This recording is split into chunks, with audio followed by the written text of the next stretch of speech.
ഭദ്രകാളി, വേട്ടയ്ക്കൊരുമകൻ, ശാസ്താക്ഷേത്രങ്ങളിൽ നടത്തുന്ന പ്രധാനപ്പെട്ട അനുഷ്ഠാനമാണ് കളമെഴുത്തും പാട്ടും. കളമെഴുതിയതിനു ശേഷമാണ് ഭദ്രാളിപ്പാട്ട് നടക്കുന്നത്.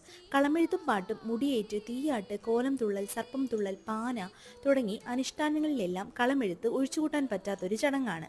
ഭദ്രകാളി, വേട്ടയ്ക്കൊരുമകൻ, നാഗം തുടങ്ങിയ മൂർത്തികൾക്കാണ് പ്രധാനമായും കളമെഴുത്തും പാട്ടും നടത്തുന്നത്. കളം വരയ്ക്കുന്നത് ചില സമുദായങ്ങളുടെ കുടുംബാവകാശമാണ്. അതിൽ പ്രസിദ്ധമാണ് കല്ലാറ്റുകുറുപ്പന്മാർ, തീയാട്ടുണ്ണികൾ, തീയാടി നമ്പ്യാർ, തെയ്യമ്പാടി നമ്പ്യാർ. കൂടാതെ പുള്ളുവർ, വണ്ണാൻ, മണ്ണാൻ, കണിയാന്മാർ തുടങ്ങിയവരിലെല്ലാം കളം വരയ്ക്കുന്നത് കുലവൃത്തിയായി സ്വീകരിച്ചവരാണ്. പഞ്ചവർണ്ണ പൊടികൾ ഉപയോഗിച്ചാണ് കളം എഴുതുന്നത്.